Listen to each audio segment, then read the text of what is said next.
मुझे बड़ा अफसोस है कि बीजेपी के मेंबरान यहाँ नहीं बैठे।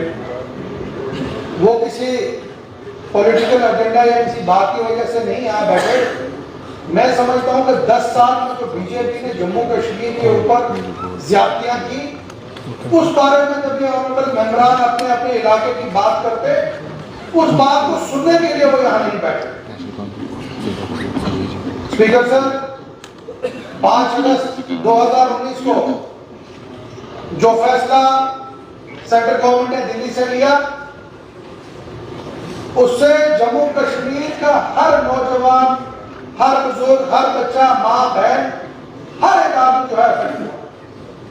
लेकिन मैं मुबारकबाद दूंगा अपनी पार्टी की क्यादत को, जिसमें फारूक अब्दुल्ला साहब और मुर्तजा साहब, उन्होंने एक क्लियर हिदायत दी कि कोई भी बच्चा, कोई भी नौजवान सड़क पे कोई भी ऐसा वायलेंस ना करे जिससे हालात जो है सियासत के खराब हो और हमारे बच्चों का आने वाला मुस्तकबिल जो खराब हो। उन्होंने उस वक्त जो बात कही, आज जब मैं इस असेंबली में इस फ्लोर पे बोल रहा हूं तो तब मुझे पता लगा कि कितनी बड़ी विजनरी उन्होंने बात तब कही कि जब वक्त आएगा, आपका हाउस यहां पे बनेगा, उस वक्त आप लोगों से एक एतमाद लेके उस हाउस में आओ और वहां पे आके आप लोगों की बात वहां पे, ताकि वो लोग जो आज रजौरी पूंछ के पहाड़ों में रह रहे हैं, उनको यह महसूस ना हो कि उनकी आवाज दिल्ली तक ना पहुंचे। ऑनरेबल स्पीकर साहब, 5 अगस्त 2019 को जो फैसला लिया, उसकी सबसे बड़ी मार जो है हमारे जम्मू कश्मीर के नौजवान के ऊपर पड़ी। पिछले 10 सालों से वो जम्मू का तवी ब्रिज हो या पुंछ की मेन सड़क हो, हमारे बच्चे वहां पे प्रोटेस्ट करते हुए दिखाई दिए। और इस सरकार में जो जिसको यहाँ के गवर्नर साहब चला रहे हैं, कोई कसर नहीं छोड़ी इन्होंने जो डंडे हमारे लोगों पे बरसाए। आज मैं बीजेपी के ऑनरेबल मेंबर जो है उनको कहना चाहता हूं कि आपको 2 मार्शल ने बाहर क्या निकाला, आपको बहुत बुरा लगा, लेकिन 10 साल जो आपने जम्मू कश्मीर के बच्चों पे सड़कों पे, रास्ते पे, कश्मीर के चौकों में जो डंडे बरसाए, जरा सोचिए उन बेचारों के साथ कितनी बड़ी ज्यादती आपने की। आज जम्मू कश्मीर का बच्चा, जम्मू कश्मीर के नौजवान देख रहा है कि इस आवाज के अंदर, जिस आवाज के अंदर हमें भारी मैंडेट के साथ उन्होंने यहां पर भेजा कि ये हमारी नुमाइंदगी किस तरीके से करेंगे। आज किसी से हमें डरने की जरूरत नहीं है। मैं यहां पर कहना चाहता हूं ऑनरेबल स्पीकर साहब, जो फैसला केंद्र की सरकार ने पार्लियामेंट में लिया, मैं कहूंगा वो बिल्कुल 100% गलत फैसला है और जम्मू कश्मीर के लोगों को वो फैसला मंजूर बिल्कुल नहीं है। और मैं लीडर ऑफ द हाउस जनाब मुर्तजा साहब को मुबारकबाद देता हूं कि जिन्होंने वो रेजोल्यूशन यहां पे लाया। आज उस रेजोल्यूशन के तहत आप देखिए, ये मेंबरान जो भाग गए यहां से, इनकी कॉन्स्टिट्यूएंसी में लोग खुशियां मना रहे हैं। हमें लोग कह रहे हैं कि आपने वो बात कही जिस बात के लिए हमें सड़कों पे उतरना चाहिए था, लेकिन हम सड़कों पे नहीं उतरे क्योंकि ये सरकार जो है वो बहुत सी ज्यादतियां जगह जगह पे कर रही है। और स्पीकर साहब, 5 अगस्त 2019 के बाद आज तक जम्मू कश्मीर का एक भी गरीब इंसान अपने इलाके में अपना घर नहीं बना सकता। एक माफिया, जिसको खंडित माफिया कहा जाता है, जिन्होंने दरियाओं पे कब्जा किया है, नालों पे कब्जा किया है और उसके बाद डायरेक्ट सीधा मैं कहूंगा कि एलजी ऑफिस के साथ जुड़े हुए तार है वहां। आज अगर एक आम आदमी को अगर एक घर बनाने के लिए दो तोड़े बकरी अगर के लिए जाना पड़े या एक ट्रॉली बकरी लेनी पड़े तो उसको पुलिस के डंडे सहन करने पड़ते हैं और 25-25 हजार रुपए चलान किया जाता है। और जहां कहीं इलीगल माइनिंग जहां पे हो रही है वहां कोई रोक टोक नहीं है। मैं आज स्पीकर साहब आपसे गुजारिश करूंगा कि यहाँ पे जो ऑफिसर हजरात बैठे हैं, एक कमेटी बिल्कुल बननी चाहिए, एक हाई लेवल कमेटी बननी चाहिए। हमें कोई जरूरत नहीं है कि अगर दिल्ली ये सोचे हो कि हमें पावर नहीं है, हमें कोई जरूरत पावर की नहीं, लेकिन जहां जहां ये चोरियां कर रहे हैं, इंशाल्लाह वो चोरियां, पूरी चोरियां पूरे हिंदुस्तान के सामने लाएंगे। आज एक जो हमारा बच्चा जो कहीं पर टेलीविजन काम करता था, पिछले 10 सालों से वो एनवाईसी के हो, पावर डिपार्टमेंट के हो या पीएचई डिपार्टमेंट के हो, पंचायत डिपार्टमेंट में हो या कहीं भी जो लगे, आज 10 सालों से बच्चों बच्चों की कोई सुनवाई नहीं। आज हालात ये है कि यहां से एक मैसेज जाता है नीचे ऑफिसरों को, और ऑफिसरों को सीधी हदायत है, वो आगे से लिखते हैं नोटेड सर। ये नहीं आगे से लिखते हैं कि ये गलत जवाब है या ठीक जवाब है। यहां पर जितने भी हालात के जो बैठे ऑफिसर हजरात, इनको भी मैं कहना चाहूंगा कि आज एक इलेक्टेड गवर्नमेंट है, आप किसी को ऐसा मैसेज मत भेजिए। आप मैसेज भेजिए कि किस जगह आपको परेशानी है, कहां पे गरीब आदमी को फायदा हो सकता है, कहां गरीब आदमी की मुश्किल हल हो सकती है, उसके तहत काम होना चाहिए, ना कि किसी इस आदमी की जो नीचे ग्राउंड पे गलत काम कर रहा है और ऑफिसरों को जब यहाँ से मैसेज भेजा जाता है और वहां से लिखते हैं नोटेड सर, और लोगों के साथ उसके बाद जाति पर जाति हो रही। हमें देखने की जरूरत है। आज सर जितने भी लोग हैं, मैं पूरे जम्मू प्रोविंस की बात करूं, अगर जम्मू प्रोविंस में आप अफसरा रोड पे चले जाएं, वहां स्मार्ट सिटी के नाम पे उन तमाम जो वहां पे बिजनेसमैन हैं उनकी तबाही कर दी है। वहां पर कस्टमर नहीं जा सकता। आप खुद सोचिए, जहां पे 43 डिग्री 45 डिग्री टेम्परेचर है, वहां 2 किलोमीटर कोई आदमी चढ़ के किसी की दुकान पर जाएगा। आज वो लोग हमें वहां से टेलीफोन कर रहे हैं, वो सुन रहे हैं, वहां पे उनकी बात कर रहे हैं, नहीं कर रहे। आज पुंछ के अंदर में खास करके बात करूं, बॉर्डर इलाके में, मैं उस कॉन्स्टिट्यूएंसी को बिलोंग करता हूं जो 90% बॉर्डर के ऊपर रहती है। आज बीजेपी के मेंबरों ने यहां पे कहा भारत माता की जय। अरे हमने कब मांगी? अगर भारत माता की असली जय करनी है तो आइए पुंछ के अंदर, आइए पुंछ के बॉर्डर के अंदर। आज से 4 साल पहले, 4-5 साल पहले जब पाकिस्तान के गोले वहां पे पड़ रहे थे, मैं बड़े फख्र से कहता हूं, उस वक्त डॉक्टर फारूक अब्दुल्ला साहब वहां पे, आर्मी ने हमें मना किया, आर्मी ने कहा कि आगे नहीं चाहिए, पाकिस्तान के गोले चल रहे हैं, लेकिन डॉक्टर साहब ने नहीं माना और हम 6 घंटे वहां उन लोगों के बीच में बैठे रहे।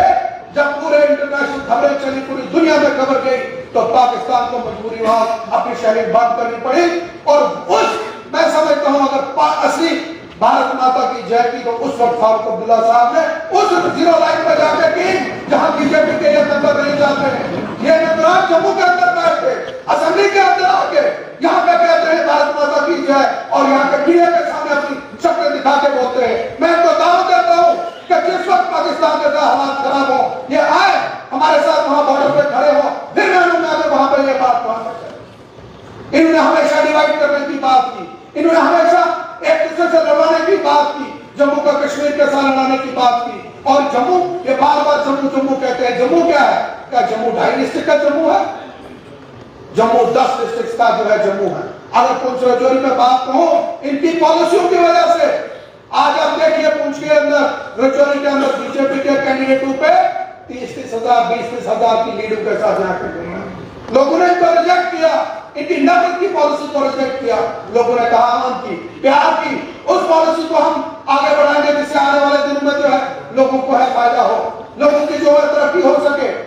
लेकिन बीजेपी के वो आज एक मेंबरान ने मुझे बाहर कहा कि मेरा हाथ टूट गया, मेरे को जब यहां से निकाला, मैंने उसको कहा कि पिछले 10 सालों में जो आपने गरीब लोगों के हाथ तोड़े, जो गरीब लोगों की बात तोड़ी, जरा सोचिए उनके ऊपर क्या बीते।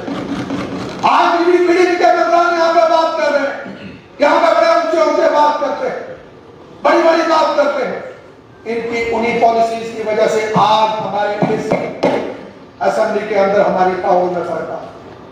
इन्होंने उस वक्त ऐसी पॉलिसियां लाई, मैं मुबारकबाद देता हूं उमर अब्दुल्ला साहब को। उन्होंने उस वक्त फैसला किया कि हम बाहर से अगर ये सपोर्ट चाहते हैं, अंदर से अगर सपोर्ट चाहते हैं, तो हमने उसी वक्त उन्होंने कहा, नबूवत जी ने कहा लिख के भेजिए, लिख कर गवर्नर साहब को भेजा कि हम इनको सपोर्ट करने के लिए तैयार हैं।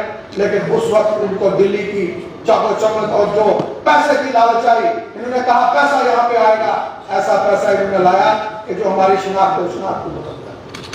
आज मेरे साथी यहाँ पे रिजर्वेशन की बात करते हैं, मैं आखिरी बार इनको वार्न करता हूँ, आज के बाद आप अपने इलाके के लिए रिजर्वेशन मांगते हो, आप मांग सकते हो, लेकिन जिसको रिजर्वेशन मिली है उसके खिलाफ अगर आपने बात की, मैं आपको हाउस में कहता हूँ, आपके लीडरों को हम अपने इलाके में घुसने नहीं अंदर देंगे।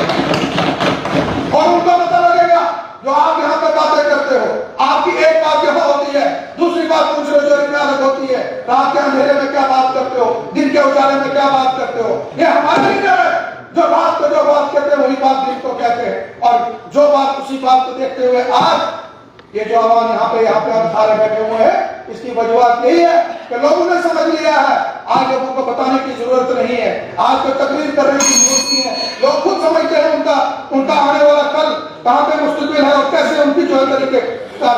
मैं ऑनरेबल स्पीकर साहब, मैं आपसे गुजारिश करूंगा कि कायदे सानी फारूक अब्दुल्ला साहब ने ऑन स्पॉट भर्ती का एक प्रोग्राम रखा था, जिस प्रोग्राम से दूर दराज पहाड़ी इलाकों में, बॉर्डर इलाके में, मुझे कहने की जरूरत नहीं पड़ेगी, मैं फखर से कहता हूं कि जम्मू कश्मीर के अंदर अगर मिलिटेंसी को कंट्रोल किया तो वह पूंछ रजौरी के नौजवानों ने किया, जो पुलिस में जाके, जो फोर्सेस में जाके, आर्मी में जाके जिन्होंने अपनी जानें दी और आज मिलिटेंसी को कंट्रोल किया।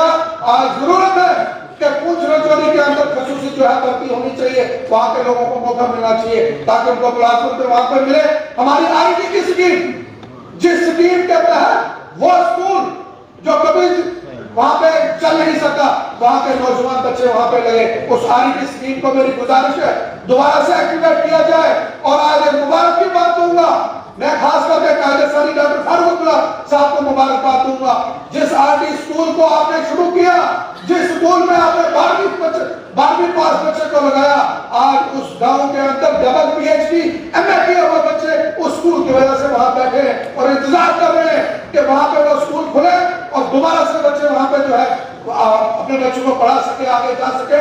आज अल्लाह का शुक्र है कि आज पूंछ रजौरी के हमारे नौजवान बच्चे, वो आर्मी हो, वो सर्विसेज हो, वो हर जगह अपने है। और मुझे फख्र से कहता हूं कि हमारा जो भी नौजवान जिस जगह पे खड़ा है उसने वहां पे एक मिसाल कायम की है, हमारे ऑफिसरों ने एक मिसाल कायम की है। ऑनरेबल स्पीकर साहब, आखिर में एक बात जरूर कहना चाहूंगा, खास करके अपने डिस्ट्रिक्ट एडमिनिस्ट्रेशन के लोगों को, स्टेट के एडमिनिस्ट्रेशन के लोगों को, ये भी काम करना चाहते हैं, इनको बहुत सी मुश्किलात हैं। मैं तो कहना चाहता हूं कि ये जो हुकूमत जिसकी क़यादत जनाब उमर अब्दुल्ला साहब कर रहे हैं, आपको कोई रोक टोक नहीं, आप गरीबों का काम कीजिए, पूरी की पूरी हुकूमत आपके साथ खड़ी होगी, लेकिन आपको गरीबों का काम करना पड़ेगा। और वो लोग जो पंजाब से, दिल्ली से, यूपी में आके यहाँ पे जो है अपना जो लूट खसूट कर रहे हैं, यहाँ से पैसा लेके जा रहे हैं, पीएचडी में इतने टेंडर हो चुके हैं, वो सारे के सारे हो गए। जितने भी वो काम है उनको कंप्लीट किया जाए। मैं आपके स्पीकर साहब आपका बहुत बहुत शुक्रगुजार हूँ, आपने मौका दिया। अगर आप हमारे चैनल पर नए हैं तो हमारे चैनल द उर्दू टाइम को सब्सक्राइब करना ना भूलें और मज़ीद ऐसी ताज़ा तरीन खबरों को देखने के लिए बेल आइकन को ऑल पर सेट कर लें ताकि आने वाली तमाम तर खबरों की नोटिफिकेशन आप तक पहुँचती रहे।